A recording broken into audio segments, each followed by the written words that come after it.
ओम शांति।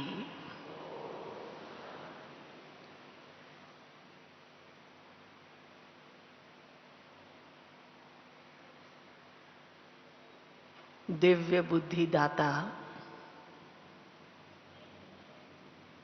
भाग्य विधाता, ज्ञान सागर शिव बाबा की अति प्रिय सब बच्चे, भाई एवं बहनें, बाप दादा के फुलवाड़ी के बहुत विशेष सब सुंदर सुंदर फूल,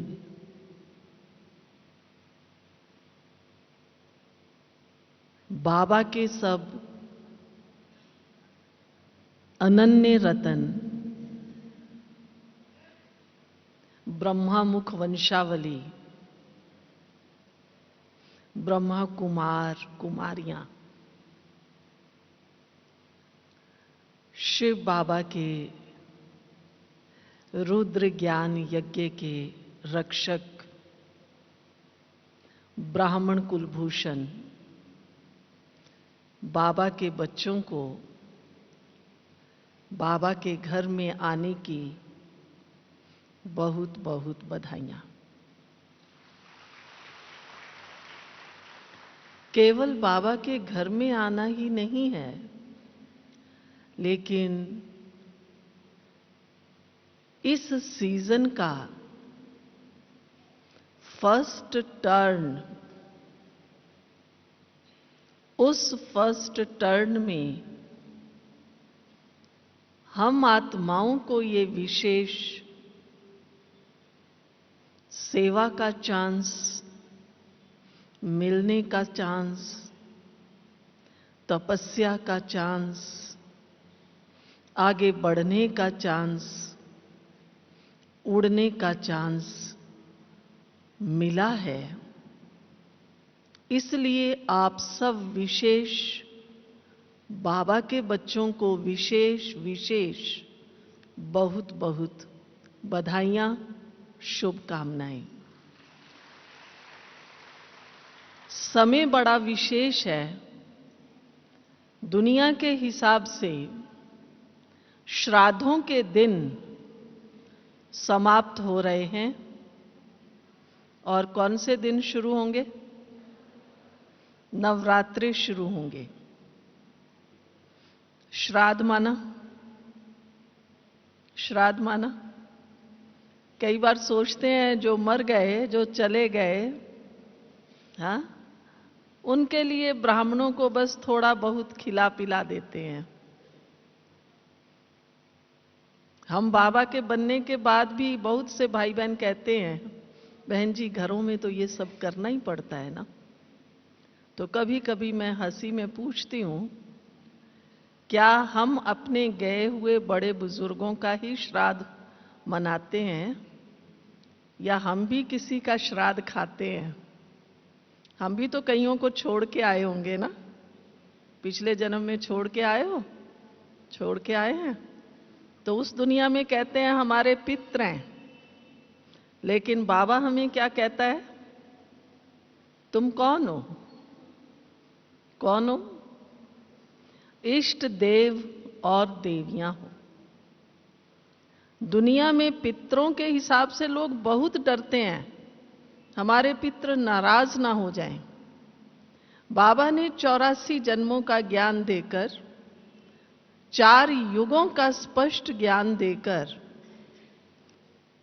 हम बच्चों की बुद्धि को बहुत स्पष्ट साफ कर दिया है। लौकिक रीति में भी देखो, पहले श्राद्ध हैं, माना हमारे मन में श्रद्धा पैदा हो। और बाबा कहते, बच्चे आप कौन हैं? आप बाबा के केवल सेवाधारी बच्चे नहीं हैं, विश्व कल्याणकारी हैं, विश्व सेवाधारी बच्चे हैं। कितना ऊंचा टाइटल बाबा देते हैं। और पूरे विश्व की सेवा की जिम्मेवारी बाबा ने अपने विशेष बच्चों को दी है। ऐसे हम और आप सब महान आत्माएं हैं। ऐसे बाबा के बच्चे महान आत्माओं को बाबा के घर में आने की पुनः बहुत बहुत मुबारक हो, मुबारक हो। आज का हमारा विषय ही ऐसा है। आप केवल ताली ना बजाना। आप सोचेंगे शायद बहन जी हमें बधाइयां मुबारक ताली बजाने के लिए दे रही हैं। नहीं, लेकिन मैंने इतनी बधाइयां, इतनी मुबारकें अपने अंदर जमा की। आज सवेरे बाबा का वरदान था कि बच्चे अच्छा अच्छा भी कहते जाओ, एक दूसरे को बधाई दो, यही वृद्धि को पाने की विधि है। बाबा ने हमें जो ज्ञान सिखाया है, ये कोई साधारण ज्ञान नहीं है। इतना ऊंचा, इतना श्रेष्ठ बाबा ने ज्ञान सुनाया है। और सुनाने के बाद बाबा पूछते हैं, बच्चे समझा? समझा? और समझा पूछने के बाद बाबा कहते हैं, बच्चे अब क्या करेंगे? अपने को आत्मा समझ बाबा को याद करना। और दो बातें तो हम याद रखते हैं, अपने को आत्मा समझना, बाबा को याद करना। लेकिन एक तीसरी बात भी है जिसे हम या तो कहेंगे भूल जाते हैं, और या कहें अभी शायद उसको हमने किनारे रखा हुआ है। जैसे लौकिक रीति में स्कूल में पढ़ते हैं, कोई सब्जेक्ट बच्चों को मुश्किल लगता है, कहते हैं इनको बाद में तैयार करेंगे, पहले जो आसान है इसको तैयार कर ले। तो तीसरी बात बाबा कौन सी कहते हैं? कौन सी कहते हैं? याद आ रही है? अपने को आत्मा समझ क्या करो? बाबा को याद करो। और तीसरी बात, दैवी गुण धारण करो। ये जो दैवी गुण धारण करने वाली बात है, इसको हमने क्या कर दिया है? गठड़ी बांध के थोड़ा सा सबने हमने किनारे रखा हुआ है, करेंगे करेंगे। और बहुत अच्छा एक्सक्यूज है, अरे बड़े बड़ों को भी देखा है। अब कब तक हम ऐसा ही बहानाबाजी करते रहेंगे? आखिर तो परीक्षा का समय नजदीक आ रहा है। जो भी हम आज बाबा के बच्चे बैठे हैं, आप सब क्या महसूस करते हैं?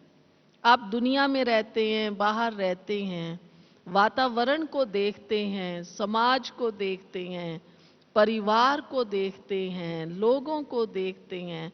क्या ऐसा हमें महसूस होता है कि सचमुच अब ये समय बदलने वाला है?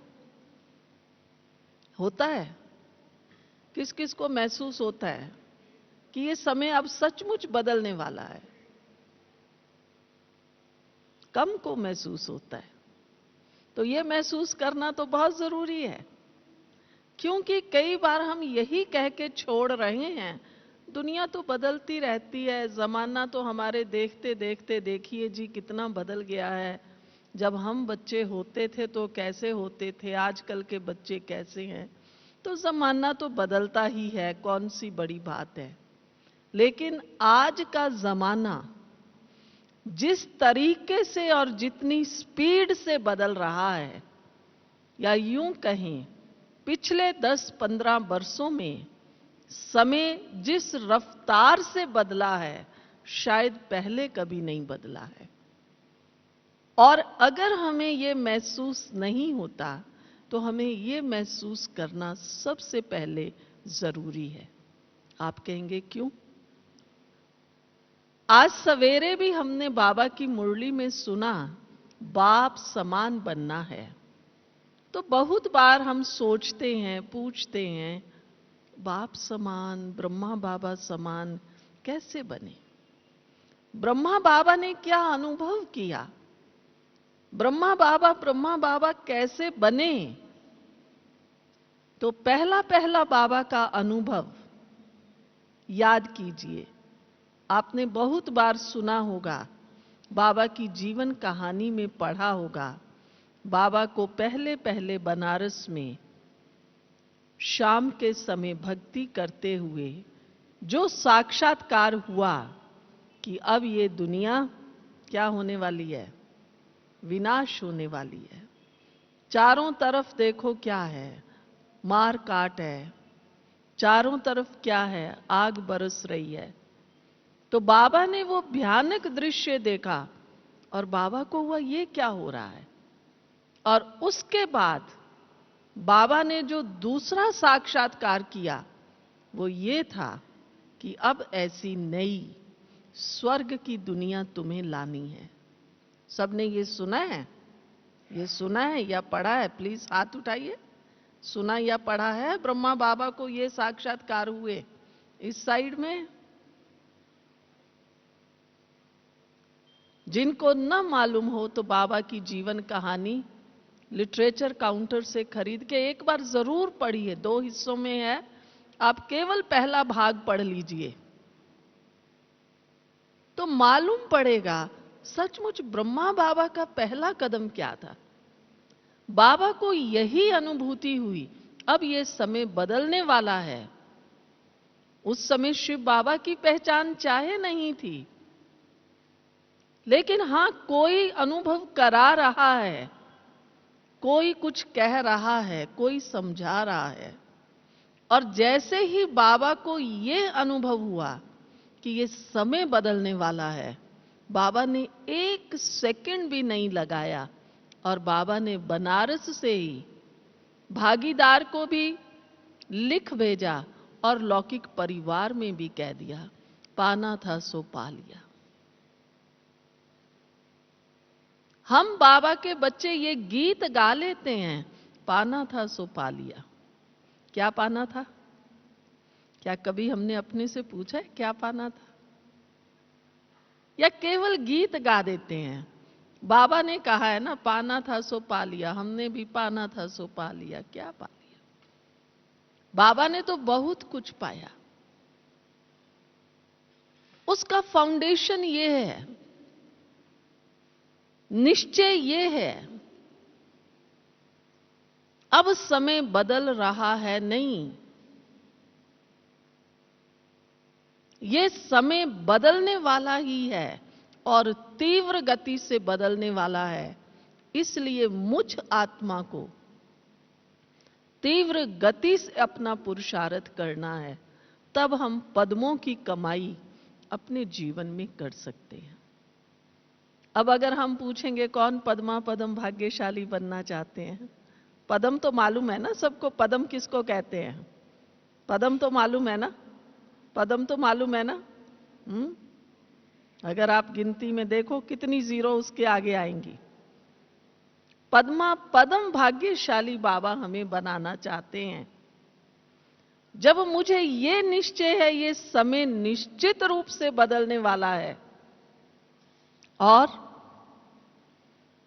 बदलने वाला वो रचयिता, वो सर्वशक्तिवान स्वयं मेरा पथ प्रदर्शक है, स्वयं मेरा गाइड है, स्वयं मेरा रहबर है, स्वयं मेरा माता पिता है, स्वयं मेरा सत्य शिक्षक सतगुरु है।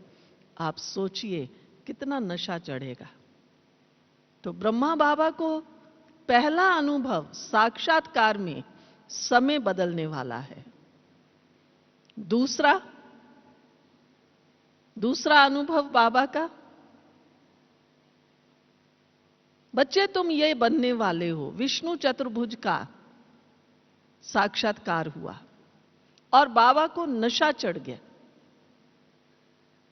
कि बस मुझे तो अब ये बनना है। हम सब नशे की बात तो कहते हैं, लेकिन अंदर से हमें नशा कितना है?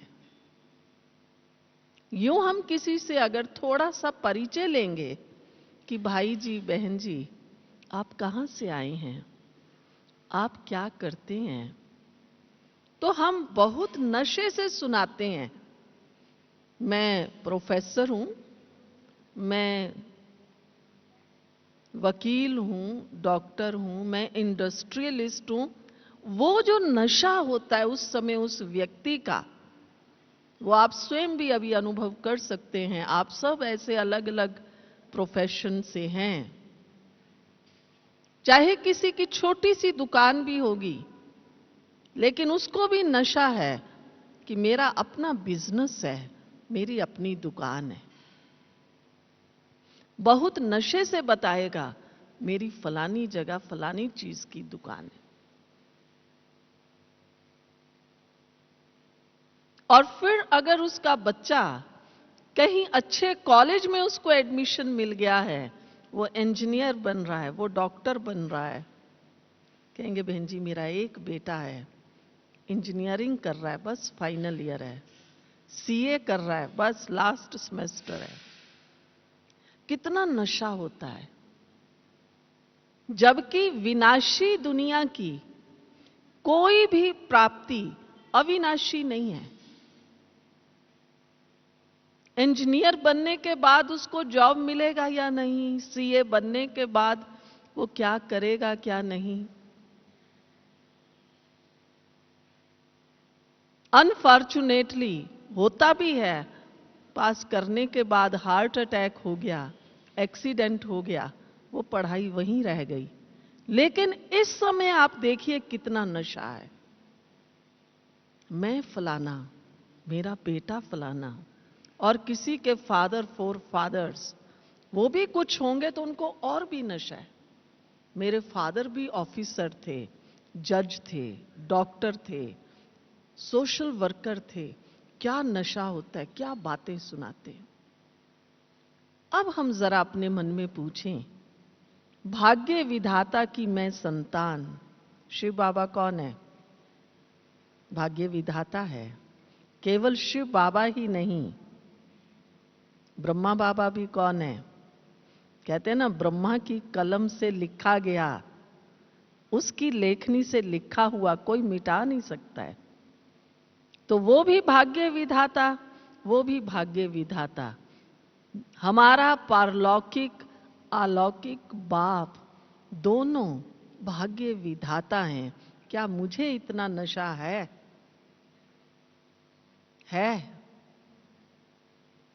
क्या मैंने कभी इतने नशे के साथ किसी को ये बताया है, किसी से ये चर्चा की है? चलो हम लोगों से नहीं कर सकते, कहेंगे बहन जी लोग तो ज्ञान सुनते नहीं, मानते भी नहीं। वो कहते हैं ये ब्रह्मा कुमारियां क्या हैं, ये बहुत से लोग अगेंस्ट हैं। हालांकि अब तो वातावरण बहुत बदल गया है।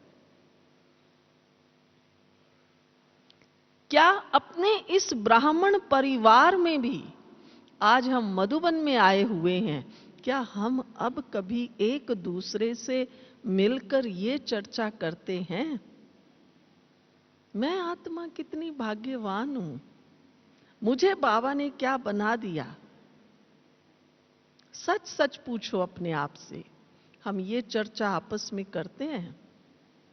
या हम अलग अलग शहरों से आए हैं, अलग अलग स्थानों से आए हैं और केवल मिलकर खुश हैं?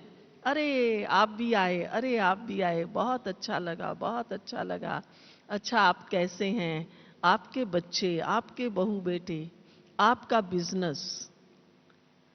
कई तो केवल यही परिचय एक दूसरे का करके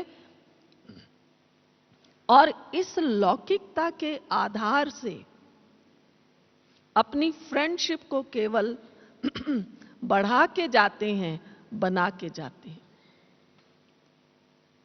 मुझे नशा कौन सा है?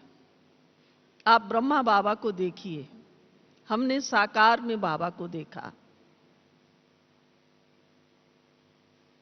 बाबा का ये कोई फोटो पोज नहीं है। आप सोचेंगे कि कोई फोटो खींची होगी बाबा की, बाबा एकदम ऐसा बैठा है। बाबा हमेशा ही ऐसा सीधा और एकदम ऐसा नशा। बाबा का चेहरा देखो, क्योंकि बाबा के अंदर की जो चेतना थी, कॉन्शियसनेस थी, वो बदली हुई थी। और बाबा को ये नशा प्रैक्टिकल में था, बच्चे मैं कल जाकर ये बनने वाला हूं। अगर हम स्वयं से पूछें क्या मुझे ये नशा है? कई बार हम पूछते हैं आप क्यों योग लगाते हो, क्यों बाबा को याद करते हैं? जो बहुत नए नए 2, 4, 5 साल के भाई बहने होंगे वो तो यही कहते हैं, बहन जी बस मेडिटेशन सिखा दीजिए। मेडिटेशन से रिलैक्स हो जाते हैं, शांति मिलती है। हमारी मेडिटेशन केवल रिलैक्सेशन और शांति की नहीं है। हमारी मेडिटेशन तो वो मेडिटेशन है जो हमें दुखों से, बुराइयों से, व्यसनों से, पुरानी बातों से मुक्त कर देती है। दोनों में अंतर है। रिलैक्सेशन मीन्स मैं आज सवेरे से बहुत बिजी थी और अब मैं बहुत थकी हुई हूं, चलो 5 मिनट, आधा घंटा, 15 मिनट मेडिटेशन किया, yes now I am relaxed. ये फीलिंग अलग चीज है। लेकिन बाबा साकार में थे। बाबा कहते थे मुझे कैसे बच्चे चाहिए? अथक, अचल, अडोल। आज भी देखिए, हम लोग जिस उम्र में हैं, हमारी दादियां हैं, भले शारीरिक आप कहेंगे फिजिकली तो कष्ट जरूर है, लेकिन उनका चलना, उनका बोलना, उनका मिलना, उनका चेहरा, साकार में बाबा को नहीं देखा लेकिन बाबा के बच्चों को तो देख रहे हैं। दादी जानकी, दादी रतन मोहिनी, दादी गुलजार, उनकी उम्र और उनका नशा, कोई भी बात है, बाबा है, बाबा है। ऐसे दिल से हमारे बाबा कितना निकलता है। एक है मंत्र की तरह, बाबा बाबा बाबा बाबा बाबा बाबा, ये मंत्र है। और एक दिल से बाबा हमारे साथ है।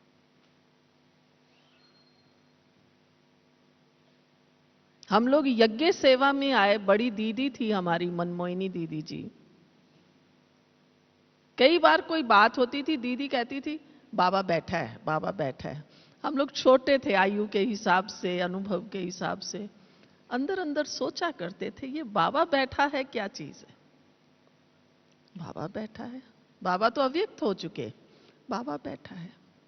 अब महसूस करते हैं हमारी दीदी दादियों का वो नशा और निश्चय, केवल निश्चय नहीं, जिसको निश्चय होगा उसका नशा, उसकी फीलिंग्स बहुत गहरी होंगी। हम कौन सी फीलिंग्स में रहते हैं?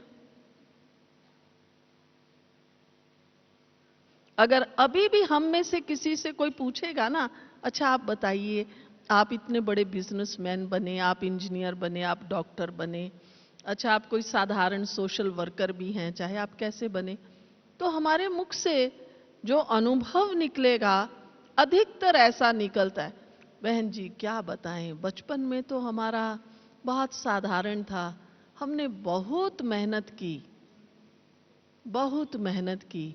जिन अपने भाई बहनों को मैंने बड़ा किया वही आज मेरे अगेंस्ट है। जिन बच्चों को मैंने इतने अच्छे अच्छे स्कूल कॉलेजेस में पढ़ाया, अब वो सुनते ही नहीं हैं, या सब बाहर जाकर के अपना अपना सेट हो गए हैं। कौन सी फीलिंग्स हैं बताइए? अगर मैं आपको अपना ऐसा अनुभव सुनाऊं, कौन सी फीलिंग्स आपको महसूस हो रही हैं? आप कहेंगे बहन जी पहुंची तो किसी बहुत बड़े पोजीशन पर हैं, ओहदे पर हैं, लेकिन बड़ी मेहनत की है, अंदर में दुख बहुत है। अब हम बाबा के बच्चे हैं, हो सकता है किसी का बैकग्राउंड ऐसा भी है, पहले गरीब थे, मेहनत करके अब बहुत शाहूकार बन गए। वो मेहनत अभी तक अंदर में समाई हुई है, थकान महसूस हो रही है, लेकिन 5 साल, 10 साल, 15 साल, 20 साल से हमें जो बाबा का ज्ञान मिला है, उस ज्ञान का नशा वो कितना चढ़ा है। अगर किसी को बुखार हो, 1 दिन 2 दिन ना उतरे, तीसरे दिन डॉक्टर को कहता है कि भाई मेरा बुखार उतर नहीं रहा है, क्या बात है, कोई टेस्ट करो और क्या बीमारी है। हम बाबा के बने हैं, 5 साल, 10 साल, 15 साल से आ रहे हैं, लेकिन अंदर में जो दुख की फीलिंग का बुखार है वो तो गया ही नहीं। तो बताइए मैं सौभाग्यशाली आत्मा हूं? हूं। तो आप कहेंगे बहन जी अब करें क्या, ये बातें तो सही हैं। यूं तो बाबा ने हमें बहुत खजाने दिए हैं, मैं आपसे पूछूंगी तो शायद आप मेरे से भी ज्यादा अनुभव सुनाएंगे, सब गिनती कर देंगे, ज्ञान, योग, धारणा, शक्तियां, समय, श्वास, ये सब खजाने मिले हैं। लेकिन सबसे बड़ा खजाना कौन सा है? बोलिए, बताइए, सबसे बड़ा खजाना कौन सा है जो हमें मिला है? कोई भी बताए, बताइए। हैं? बाबा की याद। और बताइए, सबसे बड़ा खजाना, यस बोलिए। ज्ञान का खजाना, बहुत अच्छी बात है। और है, देखिए, ज्ञान का खजाना, योग का खजाना, गुणों का खजाना, शक्तियों का खजाना, देने वाला कौन है? देने वाला कौन है? उसको हम भूल गए, अभी अभी बातें कर रहे हैं। सबसे बड़ा खजाना है बाप, सबसे बड़ा खजाना है बाप दादा, सबसे बड़ा खजाना है शिव बाबा, ब्रह्मा बाबा। बाबा की एक अव्यक्त मुरली है जिसमें बाबा ने कहा बच्चे तुम्हारा सबसे बड़ा खजाना बाप है। ज्ञान किसका है? याद किसको करना है? गुण और शक्तियों का दाता कौन है? संकल्प, समय, श्वास सब खर्च कहां करना है? माताएं बहनें कई कहेंगी हम तो इतनी बातें याद नहीं रख सकते, ये तो याद रख सकते हैं ना। मेरा सबसे बड़ा खजाना बाप है। जब से बाबा मुझे मिला है, अब जिसको जो चीज मिलती है वो उसी का वर्णन करता है। किसी को कोई गिफ्ट मिल जाए, किसी का धंधा अच्छा चल जाए, बस वो उसी का वर्णन करता है। वाणी से मनुष्य पहचाना जाता है ये किस फील्ड से है। अब हम अगर पद्मा पदम भाग्यशाली बनना चाहते हैं तो हमें क्या करना पड़ेगा, बताइए। यह विषय बहुत गहरा है, समय की सीमा है। मैं आपको केवल 2 बातें याद दिलाना चाहती हूं, आप सबको मालूम है मैं कुछ नया नहीं बता रही हूं। बाबा की बताई हुई अनेक बातों में से 2 बातें हम सबको गांठ बांधनी है। बाबा ने कहा है बच्चे अगर पद्मा पदम भाग्यशाली बनना चाहते हैं तो अपने संकल्प और अपने बोल पर ध्यान दो। अव्यक्त मुरली में है, मेरी वाणी कैसी है। आप देखेंगे कई मिलेंगे वो फट से तेरी मेरी, इधर की उधर की, उसका ये हुआ ये हुआ, हमारे घर में ये हुआ, मेरे बेटे का ये हुआ। अरे हम कहाँ आए हैं? हम कहाँ आए हैं? हम दाता के घर में आए हैं, वरदाता के घर में आए हैं, भाग्य विधाता के घर में आए हैं। हम बातें किसकी कर रहे हैं? हम बातें किसकी कर रहे हैं? फट से अपने को चेक करो। अभी हम जो यहां 5 दिन रहेंगे ना, पक्का कर लो, मुझे बाबा फीलिंग में रहना है। आधार है मेरी फीलिंग। जैसे आपने अभी अभी चाय पी है, और अगर आपको कोई मीठा खाने को दे, आप खाएंगे? कहेंगे नहीं, अभी चाय पी है, चलो दे दीजिए, रख लेंगे, थोड़ी देर बाद खाएंगे। ये टेस्ट। और हम यहां से योग से उठ के जाएंगे, मुरली सुन के जाएंगे, और तुरंत बाहर जाके, अच्छा आपका धंधा कैसा चल रहा है, आप क्या कर रहे हैं, उसका क्या हुआ। थोड़ी देर भी हम अपनी इस बाबा फीलिंग में नहीं रहते हैं। पर अब तो मुझे 5 दिन बाबा फीलिंग में ही रहना है। बाबा मेरे साथ है, मैं किसका बच्चा हूं? नशे से कहिए, नशे से याद करिए, मैं उस सर्वशक्तिवान बाबा का बच्चा। मैं उस दाता वरदाता के घर में आया हूं, भाग्य विधाता के घर में आया हूं। एक अव्यक्त मुरली है बाबा की।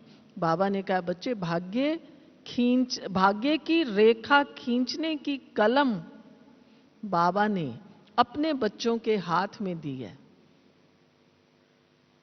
अब अगर आपके हाथ में भाग्य की रेखा खींचने की कलम हो तो आप क्या करेंगे? क्या करेंगे? देखते हैं ना, कहते हैं भाई देखो मेरे भाग्य की रेखा कैसी है। अब कलम ही हमारे हाथ में है तो शायद हम सबसे लंबी रेखा खींच लेंगे। और केवल अपनी नहीं खींचेंगे, अपने बाल बच्चे मित्र संबंधी, आओ आओ भाई, कलम मिली है हमें भाग्य की रेखा खींचने की।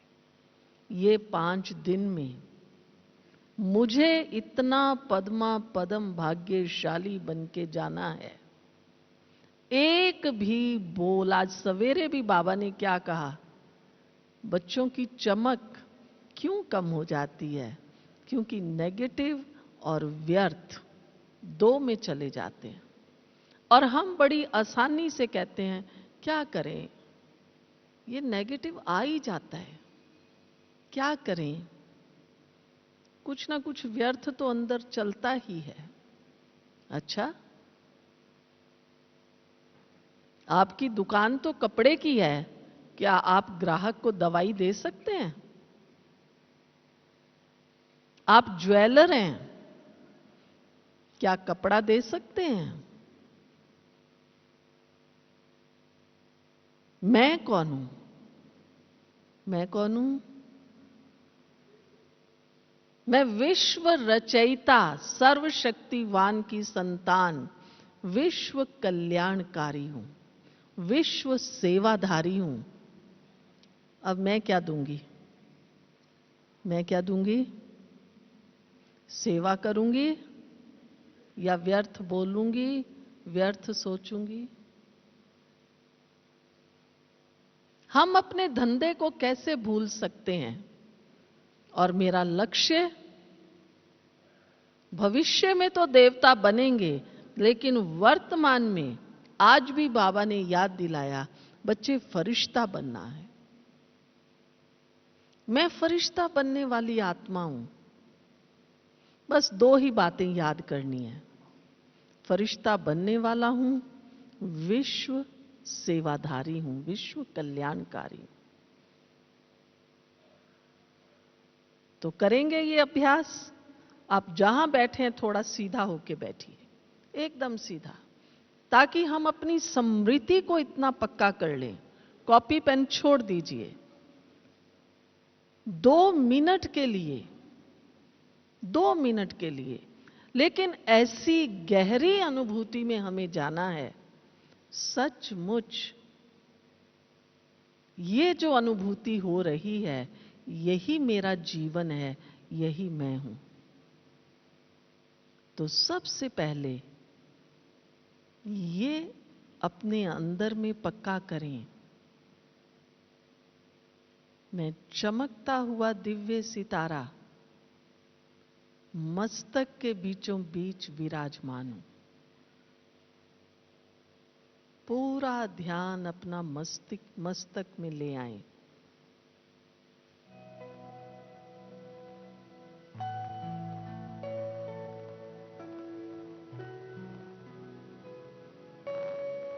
अन्य कोई संकल्प नहीं। चमकता हुआ दिव्य सितारा सर्वशक्तिवान शिव बाबा के सामने।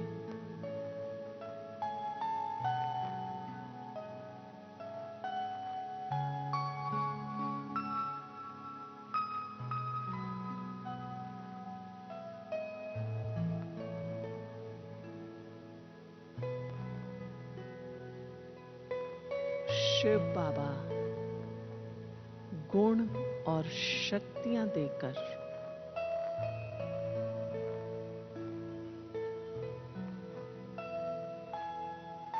मुझ आत्मा को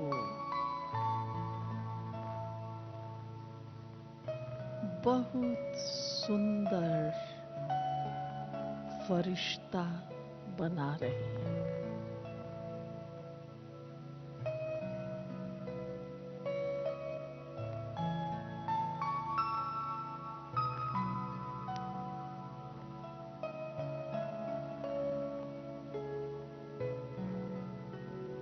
एकदम पवित्र,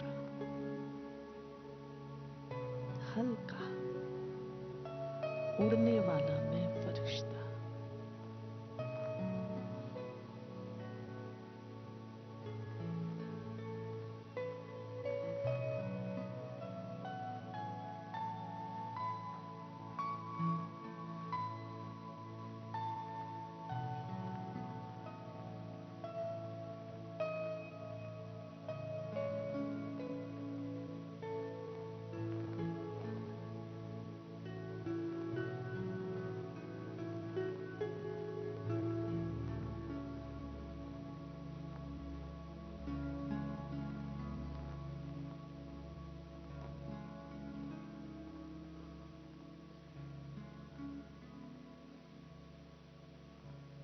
इस तरह से जो बाबा चाहते हैं, अनेक बार दिन में, आज भी बाबा ने कहा अभ्यास करो। रटना नहीं है, कहना नहीं है मैं फरिश्ता हूं, फरिश्ता हूं।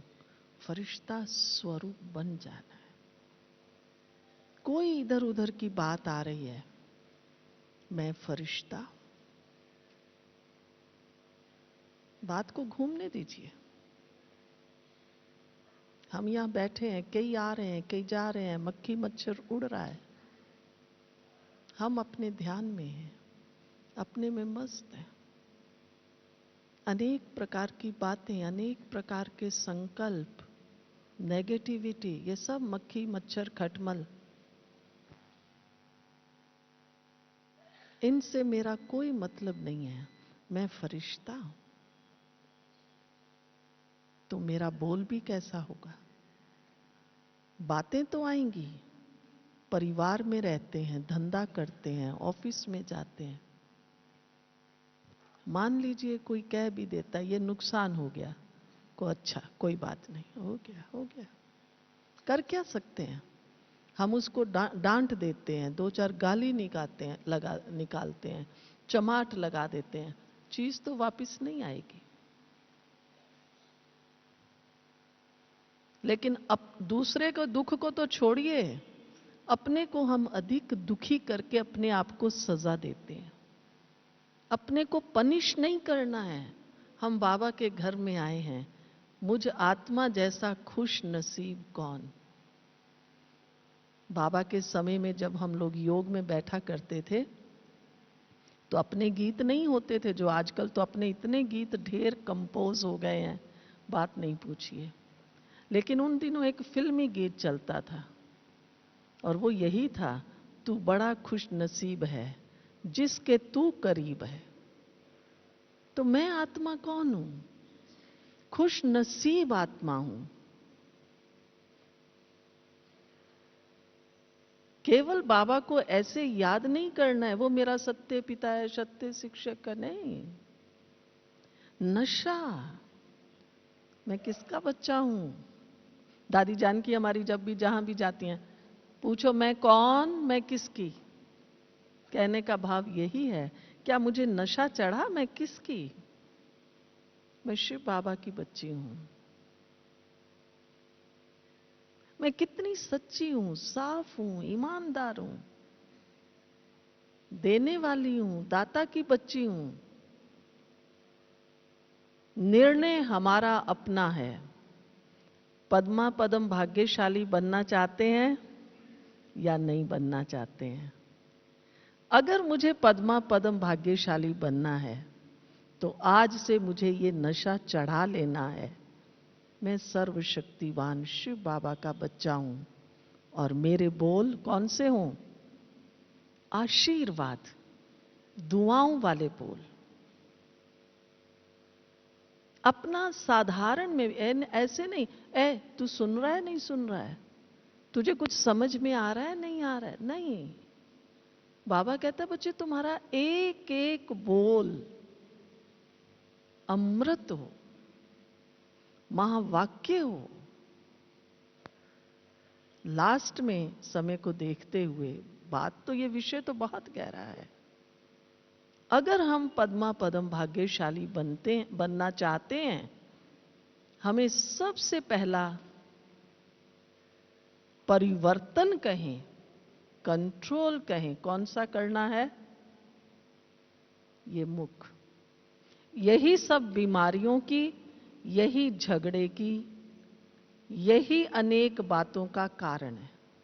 ज्यादा खा लेना, बीमारी का घर। खाते भी यहीं से। आज तो मेरी ओवर ईटिंग हो गई। कोई बीमार है तो डॉक्टर कहता है सबसे पहले वेट घटाओ तो कम खाओ। चलो ये बात हो गई। फिर अगर हम जहां रहते हैं वातावरण ठीक रखना है तो मीठा बोलो, प्यार से बोलो, रफ डफ ना बोलो। जैसे कोई बीमार होता है, डॉक्टर के पास जाता है, डॉक्टर कहता है मुंह खोलो, जीभ दिखाओ, खूब लंबी लंबी आ करके दिखाते हैं। मानसिक रूप से भी जब हम बीमार होते हैं तो सबसे पहले कहाँ बिगड़ाव आता है? इसी वाणी में सबसे पहले यही बदलती है। इससे मालूम पड़ता है आज ये अपसेट है, आज ये डिस्टर्ब है। तो अगर हमारा बोल, कहते हैं ना बोलो, दोनों शब्दों को अलग करो, बो और लो। जो बोएंगे वो लेंगे। बोलो, तो बोलो माना बोलो नहीं। और इसीलिए मनुष्य का अंतिम संस्कार कौन सा है? समझ गए ना? अंतिम संस्कार जब आत्मा शरीर छोड़ देती है तो कौन सा संस्कार होता है? मुख अग्नि संस्कार। आग भी कहां देते हैं? अरे भाई इतना बड़ा शरीर था, आग तो कहीं से भी लगा सकते थे, पांव से भी, यहां से भी ना। कहते हैं मुख अग्नि संस्कार। सबसे ज्यादा पाप और सबसे ज्यादा पुण्य करने का साधन ये मुख है। तेरी मेरी करना, इधर उधर की करना माना पाप। बाबा ने एक मुरली में कहा, बच्चे अगर आप पुण्य कमाना चाहते हो तो दूसरों को क्या करो? शक्ति दो। हमारा बोल कैसा हो? शक्ति देने वाला, दुआओं वाला, आशीर्वाद वाला। और वो तब होगा जब हमारी भावना श्रेष्ठ है, शुभ है। आप सबको अनुभव होगा, हम जब कुकर में कोई चीज बनाते हैं, दाल सब्जी, उसकी सीटी बजती है, विसल बजती है, खुशबू कौन सी आती है? जो हमने चढ़ाया है। दाल की खुशबू आए और मैं कहूं नहीं नहीं मैंने तो चावल चढ़ाया है कुकर में, या सब्जी, कहेंगे खुशबू तो दाल की आ रही है। जैसी मेरी अंदर की भावना होती है, वही ये बोल, ये खुशबू, और आज की भाषा में कहें तो कंप्यूटर में हम जो फीड करते हैं वही प्रिंट आउट मिलता है ना, या कोई दूसरा मिलता है? भाई भाई लोग बहुत काम करते हैं कंप्यूटर पर, वही मिलता है ना। मेरी वाणी मेरे दिल का प्रिंट आउट है। कई बार हम क्या कह देते हैं, नहीं मेरे मन में तो ऐसी बात नहीं थी, मेरे मुंह से निकल गया। निकल कैसे गया? ये तो आपके अंदर का प्रिंट आउट आया, जो आपने फीड किया हुआ है। मेरे यहाँ फीड है, ये व्यक्ति ठीक नहीं है, वो सामने आता है, मेरा व्यवहार उसी तरह से है, मैं उसको उतना रिस्पेक्ट नहीं दे पाती। कहते हैं नहीं नहीं, मैं उस दिन बिजी बहुत थी, मैं आपको समय नहीं दे पाई। प्रिंट आउट आ रहा है। तो मैं शुभ भावनाओं की खान हूं।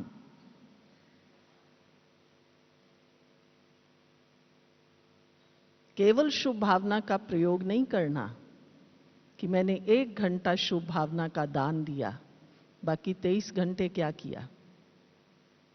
लेकिन मैं आत्मा शुभ भावना की खान हूं,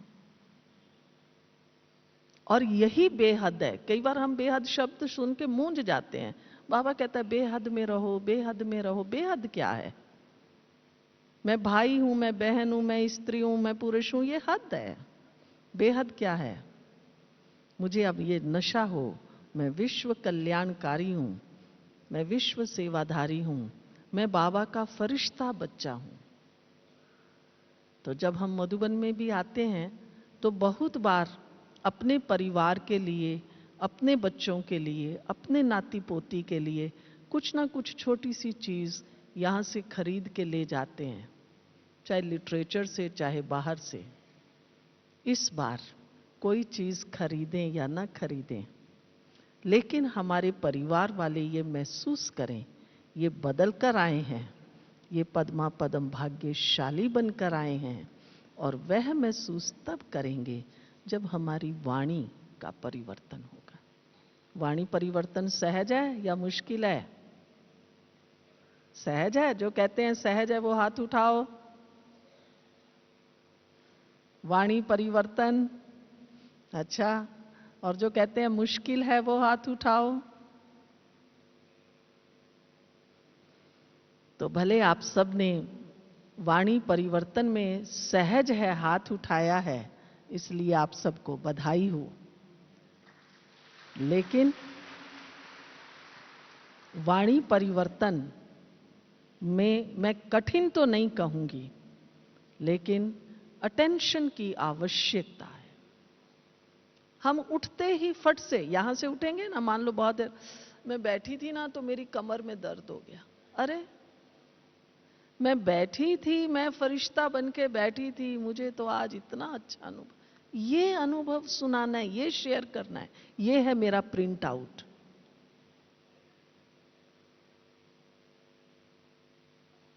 मैं तो बैठी थी, मुझे ना बहुत थकान थी ना, सुस्ती आ रही थी, नींद आ रही थी।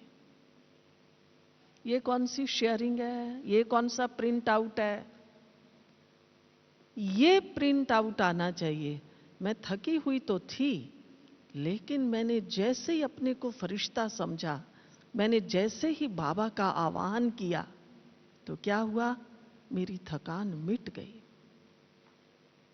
तो ये है परिवर्तन की विधि। हर बात को मुझे परिवर्तन करना है।